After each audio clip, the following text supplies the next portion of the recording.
Lakeshore areas are often peaceful and beautiful. There are places apart. And there is an ambience of tranquility here on the shores of Lake Malawi at Monkey Bay, where ships, boats and dugout canoes dock and start off. The cool breeze that wafts over the lake softly breaks the harshness of lives of those who trek to this spot to travel, to wash, to bathe and to meditate.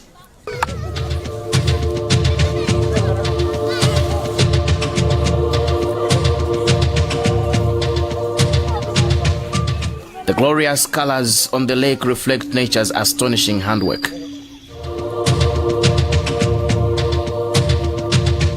But here, there is also pain and wretchedness carried by parents and their children who, in the face of beauty, live to bear another difficult day. Masoa, uniform, magove, mabeniso, school fees, wamalibisaso, ndama ya mazi.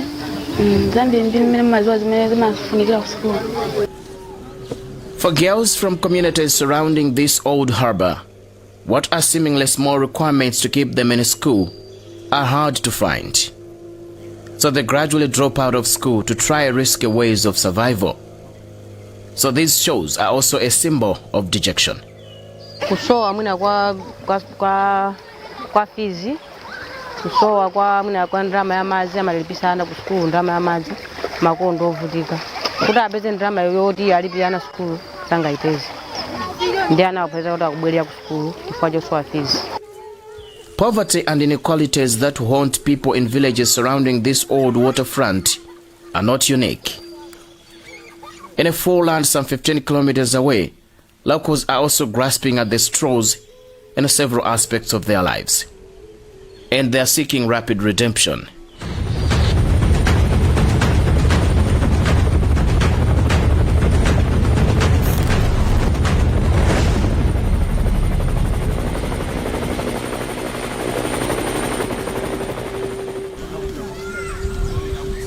There are significant gaps in poverty among people who visit these shores in Monkey Bay.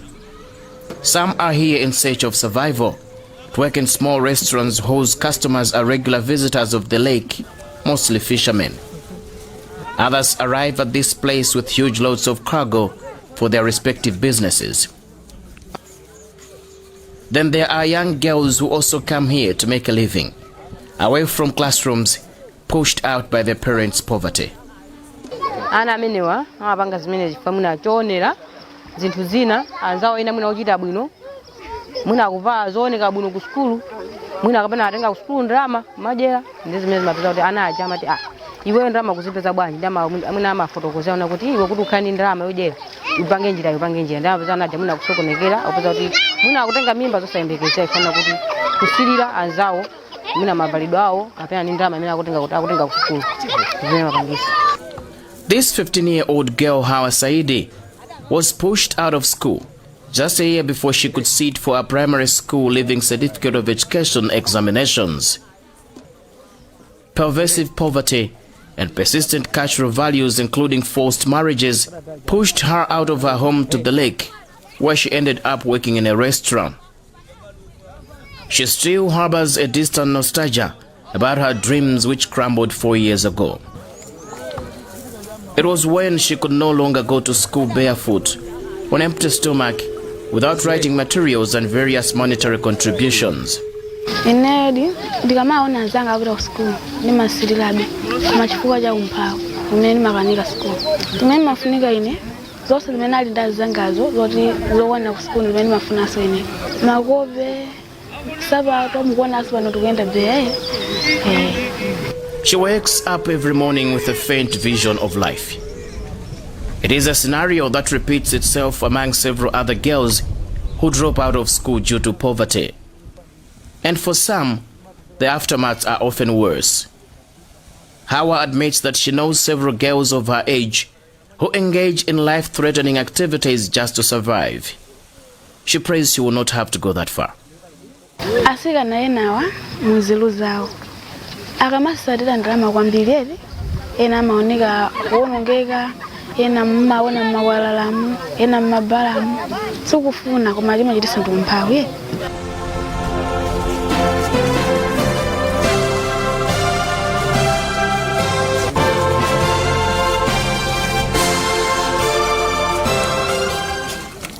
This is Mvunguti foreland, situated on the shores of Lake Malawi, some 20 kilometers away from Monkey Bay, one of Malawi's main lake ports, and where the famous Ilala ferry docks and begins its weekly journey up and down the Lake of Stars.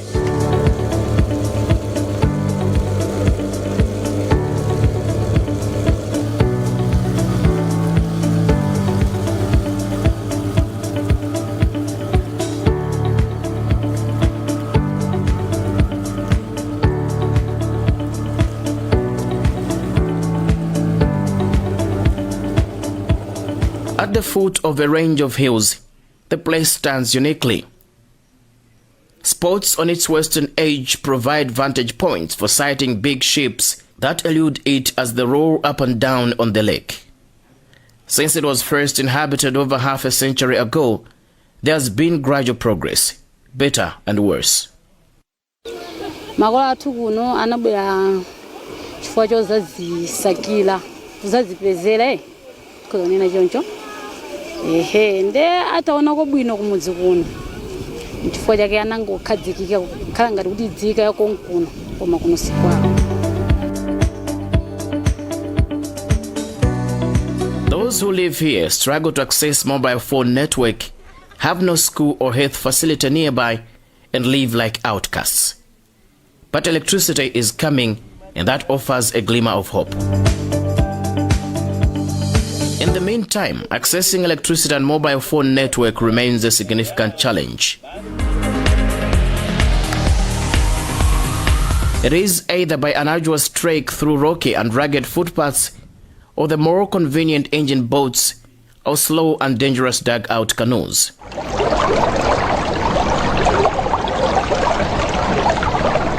These are journeys not always fondly undertaken.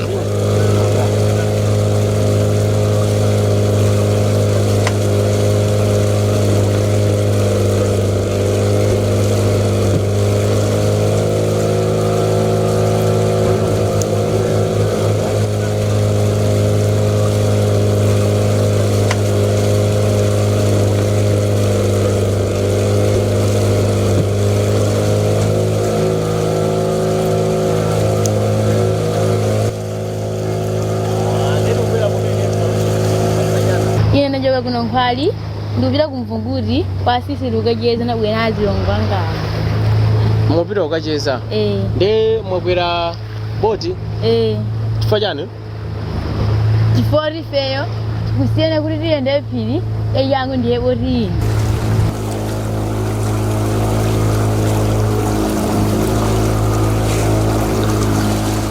And on this day the tides are unpredictable, like they have always been. There's a moment of calm which alternates with huge waves that threaten the progress of small boats and dugout canoes. Ifeyo togwere boti fore phiri ili mapiri ambiri ndipo ife silingakwanitsa kuti lingaende kuti kafika kumvungutiko. A visit to this village is in most cases the only way one gets to know how their relations here are faring. But it is a journey in the shadows of beauty, with the green hills and small islands which are worlds of their own. A phone call will not be easy to get through. Iwo usakujja kulubwera ifo tusina kumitsana nawo ndeti kapeza mele kwesi kapeza basi kadikire kuti ara afike.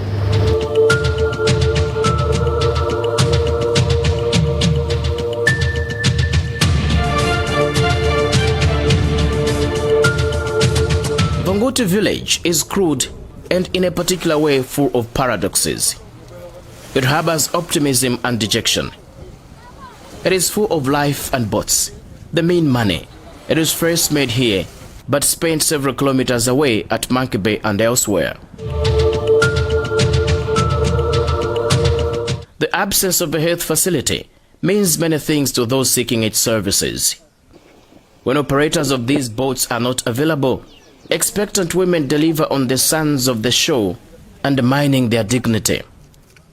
Azimai woyembekezera chifukwa matenda jakazuka chuka kuno tumeenda maboti ndau zina maboti amakhala tari kusoza kumakanjira kusalima anthu amavutika ndau zina amaberekera panjira panchenga apa ndiye kuti pamakhala chindapusa kuti apereke kuchipatala, apereke kwa mfumu, ndiponso ana ang'ono amaona azimayi aja kuti akutani akuberekera pa mchenga apa. Nthawi zina tikanyamuka pano usiku amaberekera maboti au nthawi zina apereke service pa nyanja.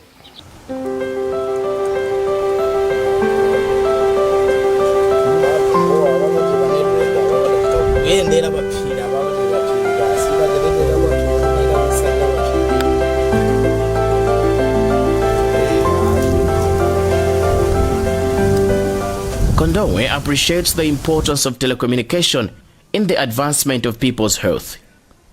He says people in rural areas like where he lives on the shores of Lake Malawi and bordered by several tall hills could find it easier to consult with their healthcare providers, sometimes without needing to travel long distance. During his journeys elsewhere, he often receives messages on his mobile phone about health services offered in different parts of the country, including immunization. Muntu akadwara pompo amaziwa anthu ambiri akutali amaziwa kuti kuno kuli chani kuli munthu wodwalika au tikapita kumangibe kuchipatala ngati kufunika kuti munthu abwere azati magazi ayenera kutumiza uthenga kuno nsanga kuti auja abwere uli anthu atatu abwere chifukwa timavutika kupeza azobanduka kwatenga kwa alipira ndrama kuti achipereke magazi. Kondowe further claims that fishermen have been some of the worst victims of the absence of mobile phone network. It's not every time they get onto the lake that this massive water body remains calm. Kuno ndikovuta network ngati pata 2 weeks mzatu wa ife anapita kukanyanja kukasoza anamira kuja. Koma azaki ayowo anarikonkuja koma kutatumiza utenga kuno kumchenga kuno kunavuta chifukwa choti network kulibe koma kunakhala kuti kuli network bwezi utenga unatifika nsanga mpaka mundu uja anamwalira malinga kulephereka kuti kuno kulibe network chifukwa network ndi chinthu chokuti anthu ambiri timarumikizana nsanga chifukwa network ndiyofunika. With the nearest health facility more than 15 kilometers away from this fishing village, some people are said to have lost their lives after failing to communicate with health personnel. They often arrive at the bay without an ambulance or any other vehicle waiting to ferry them to the hospital. The situation is said to be worse in cases of sudden illnesses which put people in precarious states.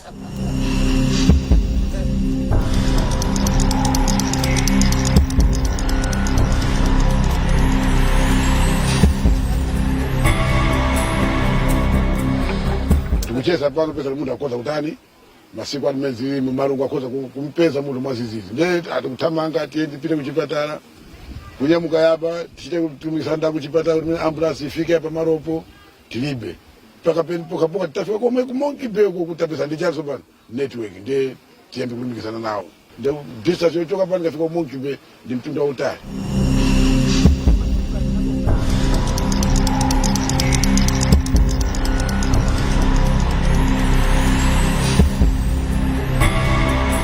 And the rocky terrain of this place means residents find it difficult to dig pit latrines and often turn to the lake for relief.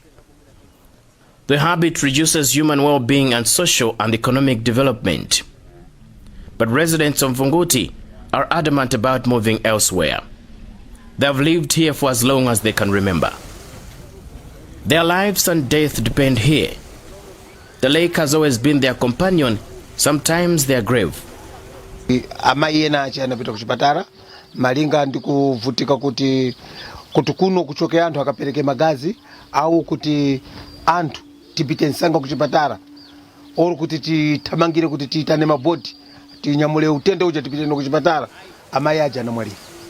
Chibisa reckons that the security of fishermen always features predominantly when people in this dense lakeshore village think about their mobile phone network challenges. As the tides get stronger and shove the canoes and boats up and down, a mobile phone would be handy in sending distress calls. But even if there is network on these billowing waters of the lake, no message will get to Mvunguti unless it coincides with a receiver who has already climbed up a hill. Taruza mioyo ya anthu ambiri chifukwa kuti chitikulumikisana nawo timapeza anthu aja kuti zuwa lalowa munthu sakupezeka kuntunda kuno. Leso tibangochita ganisa toka kuti munthu ndi mphepo inde tuwatani wapita. Koma kakha kuti kuli network bweza kutimbira folo ndaona mzati sindili bwino mwina bwatu waboka mwina ndamira mwina ndapakira somba zambiri sindili bwino mbweya mzanthandizi koma chifukwa cha network tilibe zinthu zikutivuta. Panyanja apa palibe mtengo palibe mwala ndi madzi.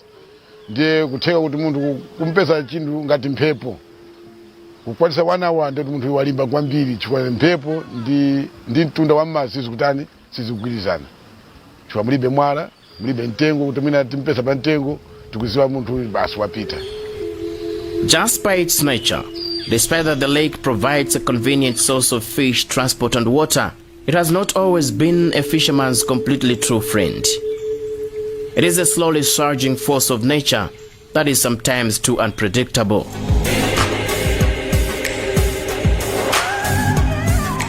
There are others who were dumped in this fishing village by fate. They initially had no control over the expeditions that finally ended at the foot of these hills in front of a vast body of water. Then it became their ultimate home. They live and die here without a place to bury each other. Ifeyo makolo athu kumuzi kwathu ndikunkhata pecha kushisia koma popeza kuti zofunafuna zomwezi makolo anazakhazikika kunoko kumvunguti ndi basi ifeso nafeso tinabadwa konkuno koma paderadera kumuzi kwathu kwa makolo athu timaziwako kunkhata pecha. Where Jesse and her family originally came from several decades ago, there are people they have to get in touch with. If they don't physically visit each other, mobile phone communication comes into the picture, but it doesn't easily happen. So even funeral or sickness messages sometimes take days before they arrive in either end. On these shows, as is usually the case with several other places along the lake, children bask in the sun oftentimes, even during school time. Some give up on their education due to the long distance to the nearest school. Others simply choose to join the prominent fishing business and stay away from school. To them it matters. Mwana wang'ono tikamamulimbikitsa za skulu kumakhala kovuta maka pa point yoti zamazi zikamafa ana kuno achichepere sakunda ku skulu amangokonda ndrama ndipo makhala povuta angakhale makolo tikhale nawo busy kuwapanga za skulu amakhala povuta. But then there's a problem that is looming large. Fish stocks in the lake are dwindling. Advanced fishing tackle is wiping the delicacy out of this freshwater lake, such that every drawn-out and tiring trip produces lace and lace catches. Yet when the first inhabitants paddled their canoes to occupy this place, fish could even be easily washed onto the shores. Somba zinapezeka movuta panopo ndiziyamba kuvutira manikana kuti zida zatani zachuruka kwa mama kalero kuti yapezeke anthu pano chwa kuti kumafachani mafa somba zambiri.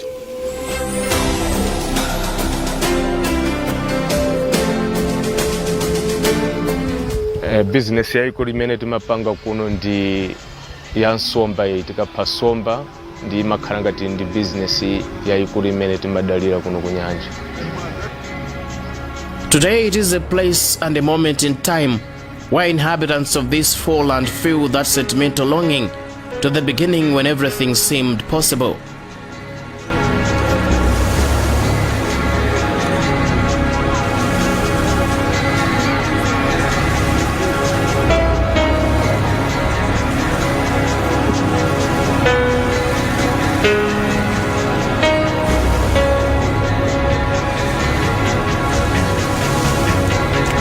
In this digital era, simple technology like the use of mobile phones is crucial in business transactions.